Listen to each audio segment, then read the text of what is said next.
began as a distant shadow on the satellite map, a swirl of white clouds over the dark waters of the Pacific. No one paid attention at first, but within hours, that swirl became a monster. The world would soon know its name, Matmo. As it gathered strength, Matmo carved a path across the sea with terrifying precision. Winds howling past 180 kilometers per hour, waves rising higher than buildings. From the Philippines to Vietnam and onward to southern China, millions braced for the storm's fury. In the fishing ports of Guangdong, boats rushed for shelter. In Hainan, families sealed their windows with tape, hoping the glass would hold. Reporters called it the storm of the decade. But for those in its path, it felt like the end of the world. When the first winds hit the coast, everything changed. The night sky turned white with lightning, and the sound, a roar that drowned out every prayer. This is the story of Typhoon Matmo, a story of fear, survival, and the fragile line between man and nature. In late September, a low-pressure system began to form east of the Philippines, a swirl of warm air feeding on the ocean's heat. To meteorologists, it was nothing unusual.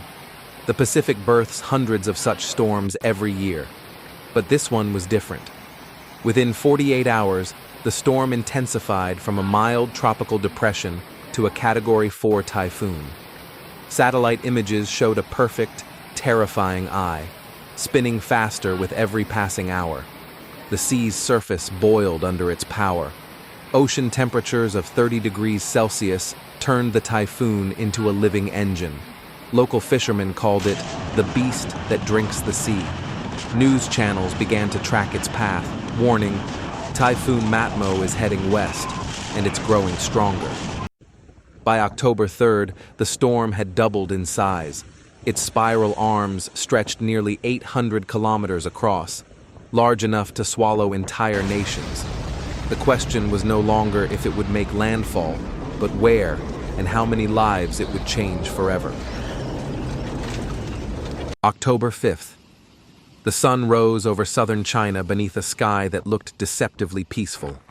The sea was quiet, but the air felt heavy, like the world was holding its breath. In Guangdong's fishing ports, hundreds of boats scrambled to anchor inland. Loudspeakers echoed warnings across the villages. Typhoon Matmo is approaching. Evacuate immediately. On the island of Hainan, families taped their windows shut, stacking sandbags by the doors. The elderly carried photos and keepsakes. The young helped move their grandparents to shelters. Supermarkets were stripped bare, rice, water, batteries all gone. Reporters stood on the shore, their microphones trembling in the rising wind. Behind them, the horizon had turned a ghostly gray. "It's coming," one fisherman whispered, staring at the waves. "You can smell it." By dusk, the first gusts began to lash the coastline. Power lines swayed, streetlights flickered, birds disappeared from the sky. The city grew silent, not from peace, but from fear. And then, somewhere beyond the black horizon, a low rumble rolled across the sea, the first roar of a monster about to strike. At 11:40 p.m., the first wall of wind hit the coast of Guangdong. The sound was like nothing human, a scream that came from the sea itself. Streetlights bent, roofs tore away. The sky flashed white, then black, then white again. In the fishing town of Wuchuan, waves crashed straight through the harbor walls, swallowing cars and small boats. Families huddled in darkness as windows exploded under the pressure. "We could hear the wind tearing metal," one survivor recalled. It was like the earth itself was screaming. At midnight, Typhoon Matmo made full landfall. Winds howled at 160 kilometers per hour, rain fell sideways, and power across the province collapsed. The city vanished, not destroyed, but devoured by water.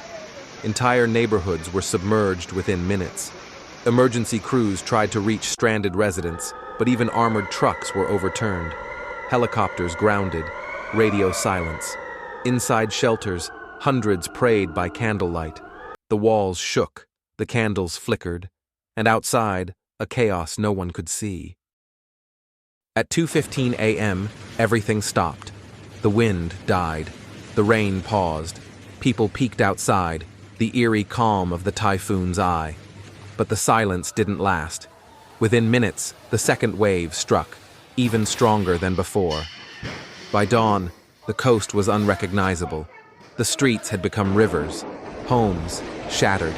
The only sound left was the sea, reclaiming what had always been hers. When the first light of dawn broke through the clouds, the storm was gone. But so was everything else. Streets had turned into rivers of mud. Power lines lay tangled like veins torn from the earth. Boats, cars, and debris floated in silence, as if time itself had stopped. Entire villages in southern China were cut off. In Hainan, rescue teams moved through waist-deep water, searching for the missing. A mother called out her child's name. No answer. A soldier lifted a photo frame from the mud. Inside, the smiling faces of a family that no longer had a home. Official reports spoke of dozens dead, hundreds injured, hundreds of thousands displaced. But statistics couldn't capture the silence of loss, the empty chair, the broken toy, the unread message on a soaked phone. In shelters, volunteers handed out food and blankets. Children drew on wet cardboard, sketching the sun behind the clouds. And yet, amid the wreckage, there was life. A man repaired a boat. A woman hung soaked clothes under the returning sun. The sea had taken much, but the will to rebuild remained. Because after every storm, there comes a sunrise. And for those who survived Matmo, that sunrise meant a second chance. Typhoon Matmo was not alone. In the same week, floods swept through Thailand, Vietnam, and Nepal. Landslides buried villages, rivers overflowed their banks, and tens of thousands fled their homes. Across Asia, the pattern was unmistakable. Storms were growing stronger, wetter, more unpredictable. What used to be a once-in-a-decade disaster now came every year. Scientists called it the new normal. But for those living through it, there was nothing normal about watching their homes disappear beneath the waves. Climate change had turned the Pacific into a breeding ground for monsters, fueled by heat, driven by chaos. And Matmo was just one name on a long list. From Hurricane Gabrielle in Europe, to floods in Southeast Asia, and fires in the Americas, the planet seemed to be speaking one language: warning. Yet amid the noise of the modern world, that warning too often goes unheard. Maybe the question is no longer how to stop the storms, but whether humanity can still learn to live with them before it's too late. The storm is gone, the waves have calmed, but for those who lived through Matmo, its echo remains, not in the wind, but in memory. They rebuild what was lost, piece by piece, brick by brick. A fisherman fixes his net. A mother plants a new tree where her home once stood. A child laughs, chasing sunlight between puddles. This is how life begins again, quietly, stubbornly, beautifully. Because no storm, no matter how fierce, can erase the will to survive. Matmo was a monster born of the sea, but in its wake, it revealed something stronger than any wind or wave: the resilience of humanity. After every storm comes the dawn, and every dawn is a reminder that hope, like the sun, always rises.